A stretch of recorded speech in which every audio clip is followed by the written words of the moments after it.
Mahalaleel. Mahalaleel. Louange à l'Éternel. Louange à l'Éternel. Alléluia. Alléluia. Alléluia. Bon Dieu a délivré le pays d'Haïti. Mais nous avons une responsabilité. Nous n'avons pas nous pour nous jouer dans la délivrance. Nous sommes d'accord avec Mahalaleel. Mes frères et sœurs, que la paix et la grâce de notre Seigneur soient avec nous tous ce matin. Le message de la parole de Dieu se trouve dans Jean. Vous avez Jean, l'Évangile selon Jean, chapitre 9, versets 5 à 7. 5 à 7. Vous y êtes? Lecture à l'unisson. Pendant que je suis dans le monde, je suis la lumière du monde. Après avoir dit cela, il cracha à terre et fit de la boue avec sa salive. Puis il appliqua cette boue sur les yeux de l'aveugle et lui dit, « Va et lave-toi au réservoir de Siloé. » Il y alla, se lava et s'en retourna, voyant clair. Le sujet de ce matin que le Saint-Esprit m'a donné, c'est entre le divin et l'humain, faisons notre part. Nous sommes chantés, Haïti a délivré, les papes délivrés, ça ne va faire pas nous. Nous d'accord à ça. Entre le divin et l'humain, faisons notre part. Entre bon Dieu et nous-mêmes, il faut que nous ne fassions pas nous. Nous là, c'est sujet matin que nous allons développer, nous allons explorer pour nous comprendre la relation qui gagne entre nous-mêmes et bon Dieu. Nous allons explorer pour nous comprendre qui côté responsabilité nous doit arriver, parce que nous avons une limite nous quand même, parce que c'est sur la terre que nous vivons. Mais bon Dieu, pas de limite. Nous allons explorer pour nous comprendre dualité, ça, son gros mot français, qui gagne entre le divin et l'humain. On dirait que nous avons dit entre l'infini et le fini. Parce que entre l'infini et le fini, il existe un grand fossé. Les n'a voué tête, yeux nous garder dans les ciels là. Les n'a gardé tout ça, bon Dieu, fait pour créer l'univers ça. Les n'a gardé nous-mêmes qui sont là, nous avons souffle dans la narine, nous ne pas comment que nous là. Nous comprenons simplement que gagnons un grand fossé entre l'infini et le fini. Entre l'infini et le fini, son thème récurrent en théologie qui mettait en lumière l'immensité de la distance qui gagne entre le divin et l'humain. M'a dit nous bien-aimés en termes chrétiens, un humain, son monde qui est créé par Dieu, qui a une dignité, qui a une vocation particulière, qui est appelé à vivre en relation avec bon Dieu et tout l'autre monde que le mettez bon côté sous la terre. Un chrétien, cependant, son monde qui par le baptême et la foi en Jésus-Christ, qui est engagé pour le suivre, enseignement et pour le vivre selon l'Évangile. L'être humain, bien-aimé, est caractérisé par sa finitude, l'illimité dans le temps et dans ses capacités. Nous, mortels, nous sujets à erreur, nous sujets à ignorance. Tandis que bon Dieu lui-même, il conçoit comme un être infini, parce que, c'est-à-dire que lui sans limite de temps et espace et de perfection, lui éternel, lui omnipotent, lui omniscient, lui omniprésent. Parlant de ces attributs-là, nous comprenons une question ça, nous voyons que il y a des choses que nous n'avons pas toucher. Dans l'attribut bon Dieu. Il y a des choses que nous n'avons pas toucher. Bon Dieu, il y a des attributs qui sont communicables, mais autant que il y a des attributs que nous n'avons pas toucher, parce que les choses ça, ils dépassent nous. Ils transcendent nous. Nous considérons comme transcendants et mystérieux. Omnipotence, c'est la toute-puissance de Dieu qui signifie qu'il peut tout faire et aucune force ne peut contrecarrer sa volonté. Tandis que nous-mêmes, comme hommes, nous ne sommes pas capables de saisir pleinement étendu de puissance. Ça. Nous voyons la différence là, nous voyons fossé là. Mais si nous parlons de attributs que nous n'avons pas toucher, tant omniscience, bon Dieu, qu'on toute bagaille, li qu'on pensée nous, li qu'on intention nous, li qu'on événement futur qui va le passer yo, li qu'on qui l'a exactement il s'est délivré, mais connaissance infinie ça, li dépasser la capacité humaine de comprendre et de prédire. Omniprésence, c'est l'autre attribut. Il y a un pile, oui, il y a immutabilité, il y a éternité, il y a souveraineté, il y a transcendance, il y a sainteté. Nous ne pouvons pas définir tout attribut ça, mais ma bon quelques attributs ça que nous pas qu'à toucher. Dieu est présent dans l'attribut omniprésence partout en même temps. Partout en même temps. Regardez go sur le monde là. Bien que l'homme puisse éprouver sa présence dans des moments spirituels, mais l'homme n'a pas qu'à comprendre comment Dieu est capable simultanément dans tous côtés, en tout lieu. Ça a dépassé nous. L'autre attribut que nous pas qu'à toucher pour nous comprendre fossé ça qui existait entre humain et divin, c'est que c'est l'immutabilité. Dieu ne change pas. Nature et promesse lui étaient constantes. C'est pas arrêté constant, non, tant que moi-même qui suis inconstant, mais il était constante à travers le temps. Et pourtant, l'homme, en revanche, est soumis au changement et à l'évolution. Dieu ne change pas, mais tandis que l'homme peut changer pas à pas. Nous comprenons ça, nous voyons ça. L'autre attribut que nous avons parlé de l'éternité, bon Dieu existait en dehors du temps, mais il n'a ni commencement ni fin. L'homme lié au temps ne peut pas appréhender cette réalité éternelle. D'autres attributs comme la souveraineté. Dieu a le contrôle total sur l'univers et tous les événements, bien que l'homme puisse voir ces aspects de cette souveraineté, mais il n'a pas qu'à comprendre comment Dieu orchestrait tout détail de l'existence. Il en a parlé de transcendance. Dieu est au-delà de toute création et ne peut être limité par elle. Nature transcendante, ça dépasse compréhension humaine. Et si nous entrons dans le dernier attribut, je dis à nous la sainteté que nous avons parlé tout le temps, que nous avons prôné tout le temps pour nous rester dans la sainteté, la perfection morale de Dieu qui est sans péché et d'une pureté absolue. Nous-mêmes, comme humains, nous sommes capables d'aspirer pour nous vivre dans la sainteté, mais nous ne pouvons jamais atteindre le niveau de pureté que bon Dieu possédait. Bien-aimés, attributs ça, bien que vous souvent mentionné dans le texte religieux et théologique, il aurait été en grande partie mystérieux pour nous-mêmes comme hommes. Les soulier grandeur et majesté, mon Dieu. Les positionner l'humanité dans une relation de dépendance et d'humilité face à son Créateur.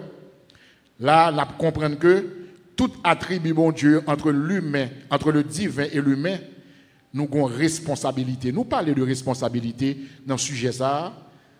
Ils sont composantes de l'intégrité que nous avons prêché pendant tout le mois de juillet, sous thème là, que les saints ont dit, je marcherai dans l'intégrité de mon cœur au milieu de ma maison. Mais responsabilité, je dis que nous voulons parler, li transcender, li plus que ça, li dépasser que ça n'a parlé de l'intégrité. L'aller plus en détail sous deux gens que nous devons comporter, nous, les bons dieux, bah, nos instructions de ça pour nous faire.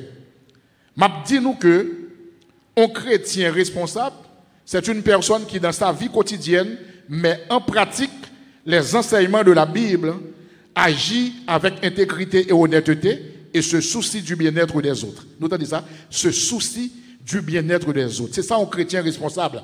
Il n'est pas responsable pour tête, seulement, il est responsable pour tout l'autre monde que Dieu mette bon côté. Il s'agit d'une personne qui assume ses devoirs et obligations, tant envers Dieu, devoirs et obligations, tant envers Dieu qu'envers la société, et qui cherche à glorifier Dieu par ses paroles et ses actes.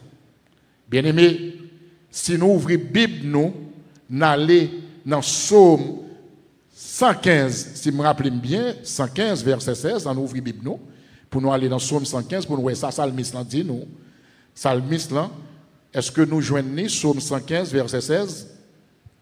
Psaume 115, verset 16. Salmiste là, vous y êtes? Salmiste là dit que les cieux sont les cieux de Dieu. La terre est donnée au Fils de l'homme. C'est-à-dire que les souliers ont distinction entre le domaine divin et le domaine humain. M'bal bon explication qui est beaucoup plus en fait sommaire sous différence, sa distinction qui est entre le domaine divin et le domaine humain. Dans la souveraineté, mon Dieu, les cieux représentaient le royaume spirituel et la grandeur de Dieu, lui appartenant en totalité. Cela met en évidence que la souveraineté, la majesté de Dieu sur toute la création. 2. Dans le verset ça, nous devons comprendre beaucoup plus que de pour ces chrétiens, nous devons intégrer. Mais responsabilité humaine, nous, dit que la terre appartient au Fils de l'homme. C'est-à-dire que nous avons une responsabilité quand nous vivons là sous terre. Nous l'avons bien aimé. La terre, quant à elle, est donnée au Fils de l'homme, c'est-à-dire aux êtres humains, aux êtres humains. Cela signifie que les humains ont la responsabilité de gérer et de prendre soin de la terre. Ils sont appelés à vivre en harmonie, non seulement avec la création, et à exercer leur autorité sur cette terre de manière responsable. Bien-aimés, verset ça, psalmiste parlait de responsabilité nous sous terre ça, dit établir une relation entre le bon Dieu et nous-mêmes qui est l'humanité. Ce verset montre la relation entre le divin et l'humain, où Dieu règne sur les cieux, tandis qu'il confie la terre à l'humanité. Cela implique une mission et une responsabilité pour les humains de vivre selon les principes divins et de respecter la création. En résumé, verset ça, rappelez-nous que bon Dieu souverain sur l'univers là. L'humanité a un rôle crucial à jouer dans la gestion de la terre, soulignant ainsi une coopération entre le divin et l'humain. Bien-aimés, nous connaissons le texte d'or là, c'est aveugle là, que bon Dieu guérit, que lui recouvre vue. Exemple avec Néa, que le rapporte dans l'évangile Jean, Jean 9, verset 1 à 12, nous lit de 5 à 7, illustrer que responsabilité nous pour nous obéir et pour ne faire pas noir. Pas oublier que entre le divin et l'humain, nous devons faire pas noir, entre bon Dieu et nous-mêmes, pour ne faire pas noir. Nous expliquons que dans Jean 9 là, Jésus rencontre un homme qui est aveugle de naissance, son aveugle né. Disciples ont demandé, est-ce que c'est parce que l'homme l'a péché, ou bien parole, iniquité parole, ou bien péché parole, qui fait que il tombé dans ces états depuis le fait, il est aveugle.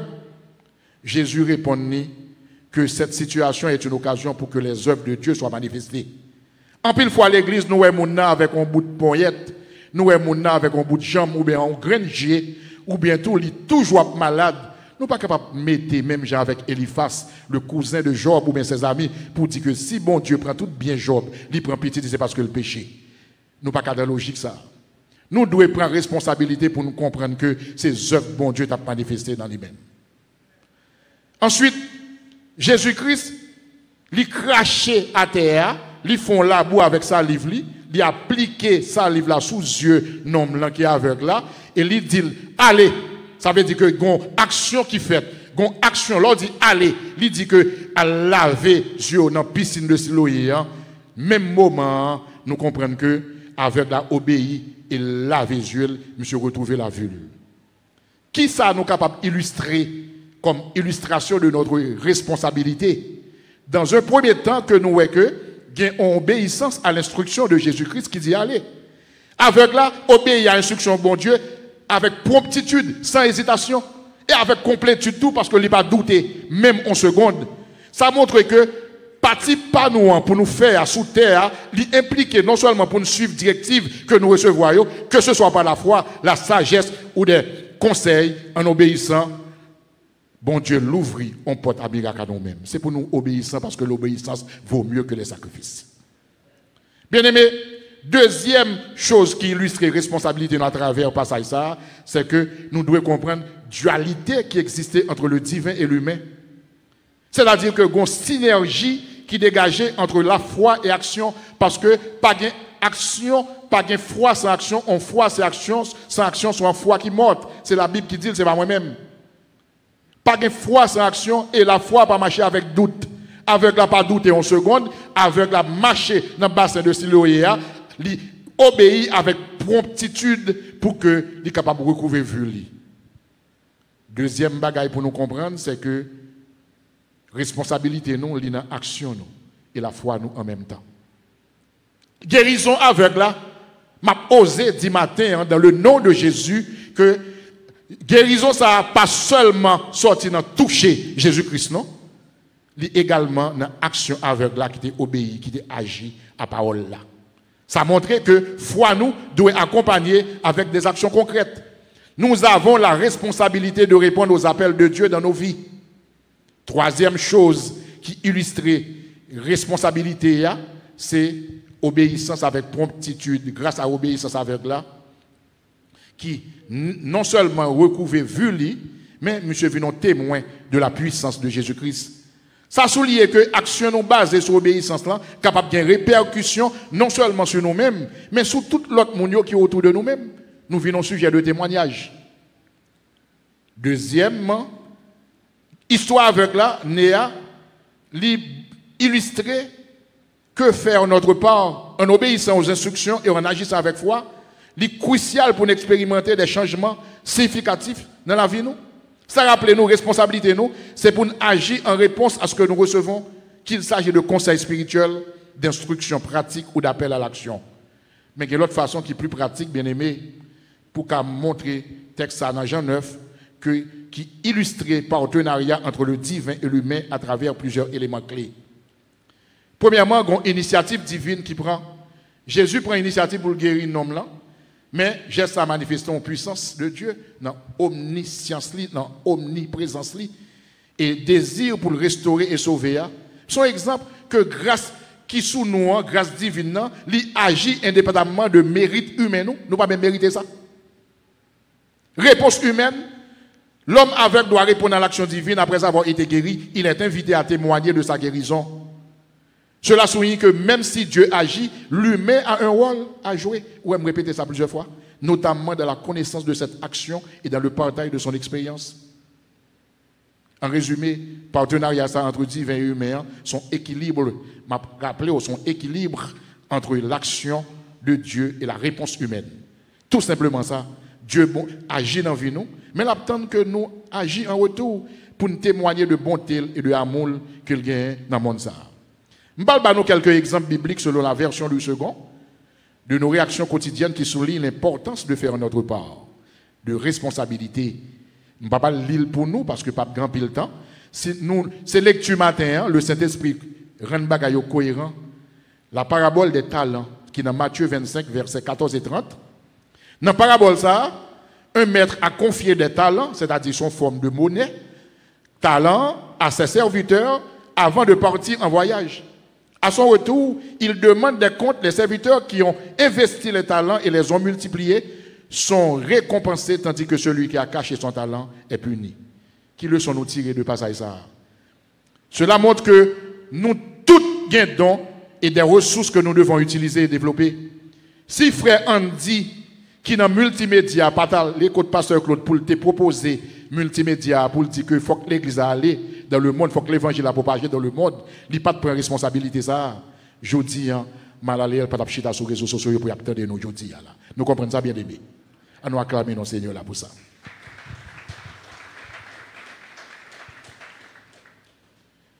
Exode 3, versets 7 à 10. L'Éternel dit, j'ai vu la souffrance de mon peuple qui est en Égypte, et j'ai entendu les cris que lui font pousser ses oppresseurs, car je connais ses douleurs. Je suis descendu pour le délivrer de la main des Égyptiens et pour le faire monter de ce pays dans un bon et vaste pays, dans un pays où coule le lait et le miel, dans les lieux qu'habitent les Cananéens, les Hittiens, les Amoréens, les Phéréziens et les Hiviens et les Jébusiens. Voici des cris d'Israël sont venus jusqu'à moi, et j'ai vu l'oppression que leur font souffrir les Égyptiens. Maintenant, va, je t'enverrai auprès de Pharaon et tu feras sortir d'Égypte mon peuple, les enfants d'Israël. Tout le monde connaît l'histoire ça. Dieu appelle Moïse pour conduire le peuple d'Israël hors de l'esclavage en Égypte. Bien que Dieu ait un plan, mais Moïse doit agir et obéir à l'appel divin. Nous avons responsabilité. Leçon nous tirer. Bon Dieu a un plan pour chacun de nous-mêmes, mais l'essentiel que nous prenions des mesures pour nous réaliser. Parce que si nous ne prenons pas de mesures, si ça, j'aime pas prendre mesures, il ne pas réunir jeunesse. Non seulement les réunir, les unir, nous avons une différence en ça. On dit, mon Dieu, merci pour ça.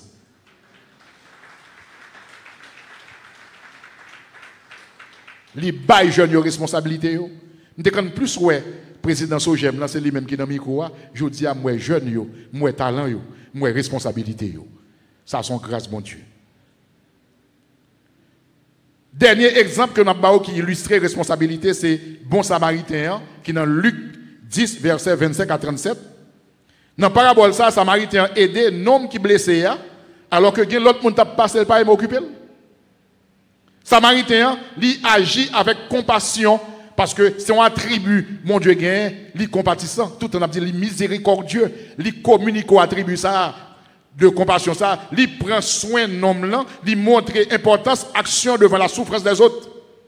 Leçon que nous tirons dans la responsabilité samaritain, ça, nous sommes appelés à agir et à faire notre part pour aider ceux qui sont dans le besoin de nos frères et sœurs en détresse, besoin des médicaments, besoin de consolation.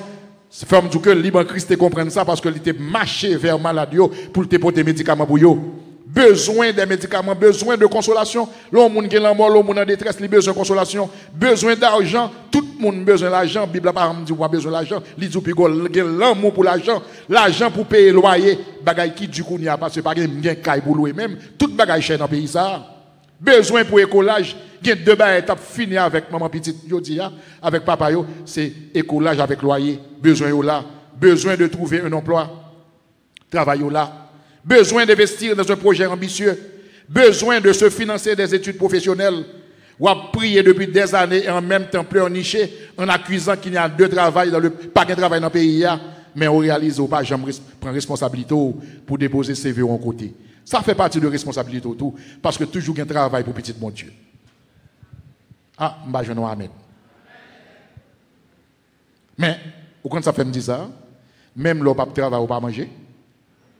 Bon Dieu, un ange que le voyez pour vous. Bon Dieu, un bon samaritain que le voyez pour vous. Exemple ça, montre que il faut ne faire pas noir, tant sur le plan spirituel que dans notre vie quotidienne, que ce soit en utilisant nos talents, en agissant avec compassion ou en assumant nos responsabilités. Chaque effort compte et peut avoir un impact significatif. Mes frères et sœurs, je voudrais que ce que je voudrais vous dire là soit parfaitement imprimé dans votre esprit. Entre le divin et l'humain, nos responsabilités en tant que chrétiens sont spirituellement obligatoires. La vie chrétienne ne se limite pas aux actes de culte à l'église, mais s'étend à tous les domaines de la vie quotidienne. Bien-aimés, son perspective intéressante qui soulignait complémentarité entre la foi et l'action humaine. D'une part, en pile croit que bon Dieu est capable d'intervenir dans aspects de la vie qui échappent à contrôle nous, comme les événements miraculeux ou des moments de guidance spirituelle. Parlant de miracles, nous sommes capables de compter sous bout de doigt nous combien de miracles Jésus-Christ fait. Il fait transformation de la nature eau en vin, il calme les tempêtes, il fait guérison, il guérit les lépreux, il guérit les paralytiques là, il restaure la vue de l'aveugle que Jodia que nous avons prêché. Il fait exorcisme, il chasse les démons, il fait miracle de la vie nous, il ressuscite Lazare, il multiplie les pains. Il fait miracle de protection, il marche sous de l'eau. Nous avons compté sous de nous combien de miracles que Jésus-Christ fait. Je dis, nous ne pouvons pas faire vivre dans l'évangile à miracle seulement, nous avons une responsabilité.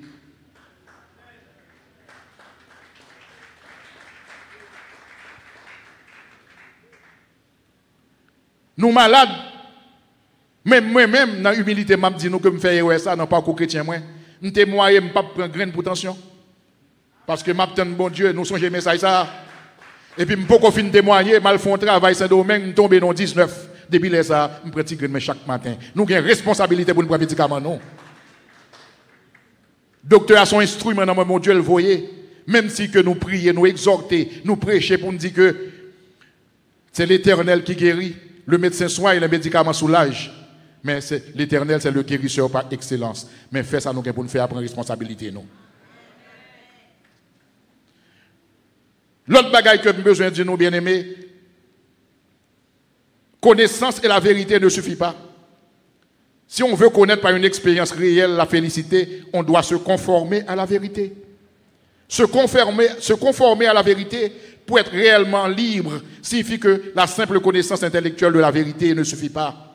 Il faut également l'appliquer dans sa vie quotidienne. Bien-aimés, nous comprenons la dualité ça, entre le divin et l'humain. Rappelez-nous que nous ne sommes pas seuls dans notre parcours, alors que Dieu joue un rôle dans nos vies. Nous avons également le pouvoir et la responsabilité d'agir. En alliant foi et action, nous pouvons créer un monde meilleur et plus juste, que chacun de nous prenne à cœur cette mission en se rappelant que chaque geste compte et peut faire une différence significative. Je vais prendre un petit moment pour me réfléchir comment pour manière pour intégrer foi nous plus bien dans l'action quotidienne nous. Comment nous sommes capables d'un instrument de changement dans la communauté nous pendant que nous avons confiance dans mon Dieu, t'a guidé nous. Je dis nous carrément, il y a des choses que Dieu peut faire et vouloir à tout pour les faire, nous-mêmes ne conduisons qu'à un gaspillage d'efforts. Il y a des bagailles, bon Dieu, qui classent déjà dans la grâce, nous. Il ne va bien tuer tête, non? Il ne va pas dire nous pas prier, non? Mais son gaspillage d'efforts, soit chercher faire nous-mêmes. De l'autre côté, il y a des choses que seul l'homme peut faire, et si nous demandons à Dieu de les faire pour nous, nous gaspillons nos prières. Il est vain d'essayer d'effectuer le travail qui ne peut être fait que par la grâce souveraine. Il est tout aussi vain de supplier Dieu d'accomplir ce qui nous a été commandé par autorité suprême. Parmi les bagailles que bon Dieu est capable de faire, et qui pour nous, de première importance, s'inscrit l'œuvre de la rédemption. L'expiation a été accomplie dans le lieu saint où personne d'autre que le Sauveur ne pouvait entrer. Cette œuvre glorieuse ne doit rien aux efforts de l'homme.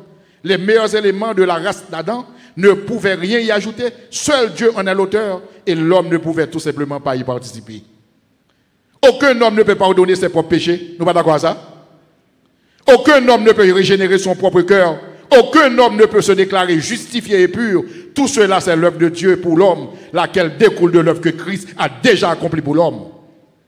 L'expiation universelle donne accès au salut universel, mais elle ne rend pas ce salut universellement accessible à chaque individu. Bien-aimé,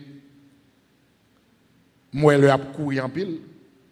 Je n'ai pas senti que j'ai l'impression que je couru avec mes messages là. Parce que j'ai des bagailles, le Seigneur a demandé pour me dire nous. Dans la catégorie bagailles que bon Dieu parfait, nous joignons, Dieu ne peut pas se repentir à notre place. Bon Dieu ne peut pas repentir dans la place, nous. Dans nos efforts d'exalter la grâce, nous avons péché la vérité de façon à donner l'impression que la repentance est une œuvre de Dieu. C'est là une grave erreur qui prend des proportions alarmantes parmi les chrétiens du monde entier. Dieu a ordonné à tous les hommes de se repentir, mais c'est en effet à eux seuls que revient ce travail. Il est moralement impossible, frères et sœurs, de se repentir pour quelqu'un d'autre. Même Christ n'a pu faire cela. Il lui a été possible de mourir pour nous, mais il ne peut accomplir la repentance pour nous. Dieu, dans sa grâce, peut nous encourager à nous repentir, mais il peut nous aider à nous repentir par l'entremise du Saint-Esprit. Cependant, avant que nous puissions être sauvés, nous devons de notre plein gré nous repentir devant Dieu et croire à Jésus-Christ. C'est ce que la Bible enseigne clairement. Et c'est ce que l'expérience appuie abondamment. Il n'y a pas de repentance possible sans réforme morale. C'est à l'homme qu'il faut attribuer les mauvaises actions et c'est seulement l'homme qui peut les corriger. Mentir, par exemple, est une action de l'homme parce que Jésus n'a jamais menti, dont il doit assumer toute sa responsabilité.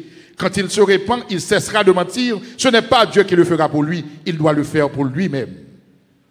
Exemple, Néhémie, dans le contexte historique, après exil Babylone, Juifs ont retourné Jérusalem, en ville qui était en ruine. Murs, symboles de sécurité et d'identité, ils ont tout été détruits. J'en regarde l'Haïti, ce qui expose la communauté à des dangers extérieurs. Dans l'exemple Néhémie, on appelle à l'action. Néhémie, en tant que leader, ressent un profond chagrin pour la situation de Jérusalem et prend l'initiative de reconstruire les murs. Son exemple montre que la prise de conscience des besoins de sa communauté est le premier pas vers l'action. Responsabilité, n'est pas seulement individuelle. Il faut nous entendre dans le pays d'Haïti, les collectives. La reconstruction des murs n'est pas l'œuvre d'une seule personne, bien-aimé. Nous avons besoin de ça. Il y a trop individualistes qui développent la haïtien, même au niveau de l'autorité gouvernementale. Ils n'ont pas entendu.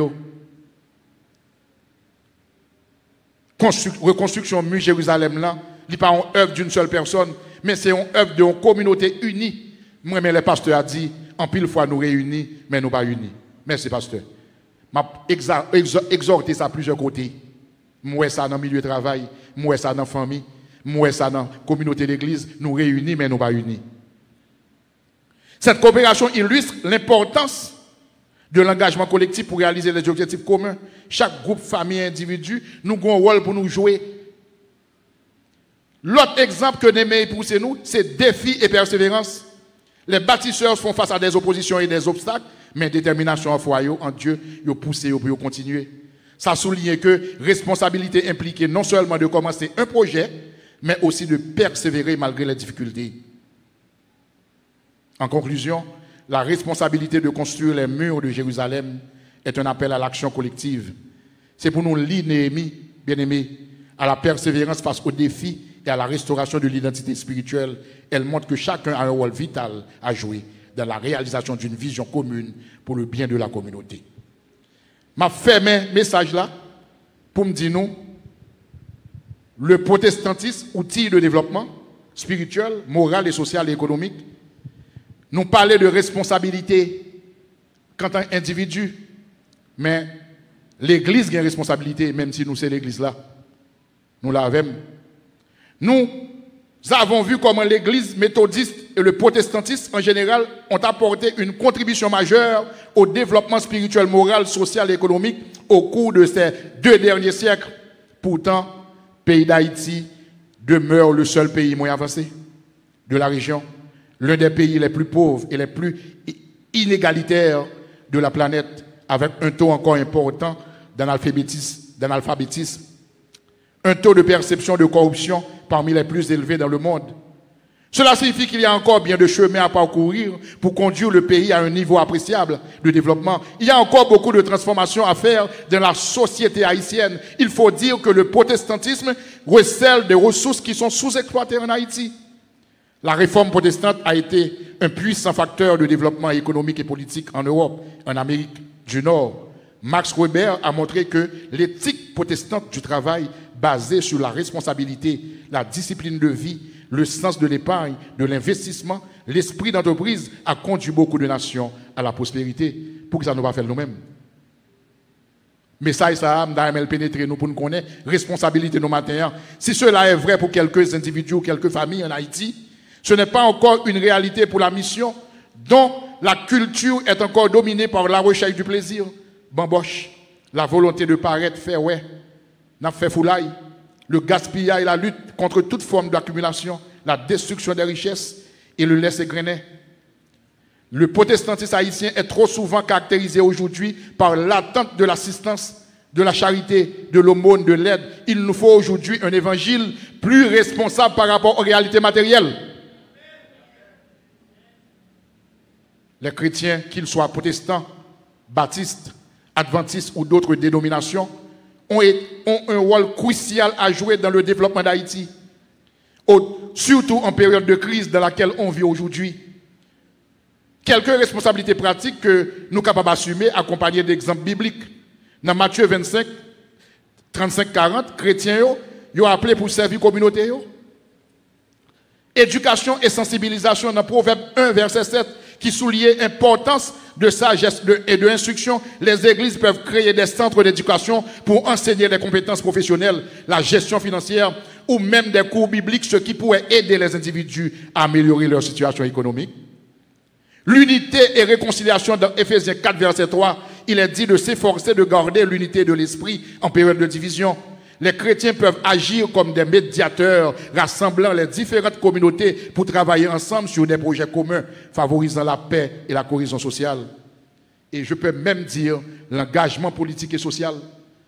Nous avons en dedans, l'église protestante, nous sortons un président, nous sortons un ministre, nous posons des candidatures, nous prenons responsabilité dans l'agriculture. Chrétiens, nous devons également appeler à être des agents de changement. Dans Jérémie 29, verset 7, qui s'aljoue parole là, recherchez le bien de la ville où je vous ai mené en captivité et priez l'Éternel en sa faveur parce que votre bonheur dépend du sien. M'a dit en créole pour nous, travail pour faire payer à côté Seigneur à faire déporter nous, où ça fait le marché bien. La prière Seigneur pour vous parce que si ça bon pour vous, il y a bon pour nous. Il est conseillé de rechercher le bien de la ville où l'on vit. Il faut chercher bien dans le côté que nous vivons là, dans le quartier, dans le pays où nous vivons là. Cela peut impliquer de s'engager dans des initiatives politiques pour promouvoir des leaders justes ou soutenir des lois qui favorisent le bien-être de la population. Et si tout le bagage ça yo pas marcher sans soutien spirituel. Parce que parole là dit dans 2 Chroniques 7 verset 14, si mon peuple sur qui est invoqué mon nom s'humilie, prie et cherche ma face, et s'il se détourne de ses mauvaises voies, je l'exaucerai des cieux, je lui pardonnerai son péché et je guérirai son pays. Bien-aimés, Dieu promet d'écouter ceux qui s'humilient et prient. Les chrétiens peuvent organiser des moments de prière collective pour demander la sagesse et la guérison pour le pays. En intégrant ces principes dans leur vie quotidienne, les chrétiens d'Haïti peuvent jouer un rôle significatif dans le développement et la restauration de leur pays, en s'appuyant sur des valeurs bibliques et en agissant avec compassion et détermination. Je conclus ce message, mes frères et sœurs, pour vous dire que je vous rappelle dans l'exemple de l'aveugle-né, d'une part, nous avons l'action de Dieu qui, par le biais de Jésus-Christ, accomplit un miracle révélant ainsi sa puissance et sa miséricorde. D'autre part, il y a la réponse humaine, la foi, l'obéissance et la volonté de partager cette bonne nouvelle. En tant que chrétiens, nous sommes appelés à reconnaître notre part dans ce partenariat humain et divin. Dieu agit dans nos vies et dans le monde, mais il attend aussi de nous que nous agissions en tant qu'agents de changement, en portant la lumière et l'amour de Christ à ceux qui nous entourent. En tant que chrétiens bien-aimés, notre responsabilité est cruciale. Nous ne pouvons pas nous contenter d'être de simples spectateurs des œuvres divines. À l'image de l'aveugle guéri qui témoigne de sa rencontre avec Jésus, nous devons nous engager à partager notre foi et à agir selon les enseignements de Christ. Cela signifie non seulement croire en son pouvoir, mais aussi manifester cet amour à travers nos actions quotidiennes. En faisant notre part, nous participons ainsi à l'œuvre divine, apportant espoir et guérison dans un monde souvent assombri par la souffrance et l'ignorance. Notre rôle, frères et sœurs, est de devenir des instruments de la grâce divine, en rappelant à chacun que la lumière de Christ brille toujours, mais dans les moments les plus sombres. Fidèle, Malaléel, internaute, tape suivre culte ce matin, entre bon Dieu et nous-mêmes, comme chrétiens, on nous fait pas noir. On nous fait pas noir avec compassion, on nous fait pas noir avec un pile d'amour. C'est vrai, il faut que nous gardions en l'air, il faut que Dieu nous fixe sous mon Dieu, c'est une vérité biblique, mais cependant, Dieu nous fixe sous mon Dieu en l'air, pas veut dire pour nous faire mes yeux nous sous prochain qui est à terre, sous la terre. Sous faire mes yeux pour faire par là, ou risquer de tomber dans la cécité spirituelle. Avec la défaite, tout avec, bon Dieu recouvre vu physiquement et spirituellement. L'esprit illuminé, il tombe par témoignage de tous côtés, il vient source pour altérer l'autre qui soif là, si là qui t'est fait tout, qui t'est né tout ouais, mais qui est aveugle. Ils fait tout ouais, mais ils sont aveugles. Tandis que nous-mêmes, nous faisons tout ouais, battre pour nous pas perdre du vue spirituelle, nous, prends main nous et prends responsabilité nous pour nous faire pas nous. Que bon Dieu bénisse nous.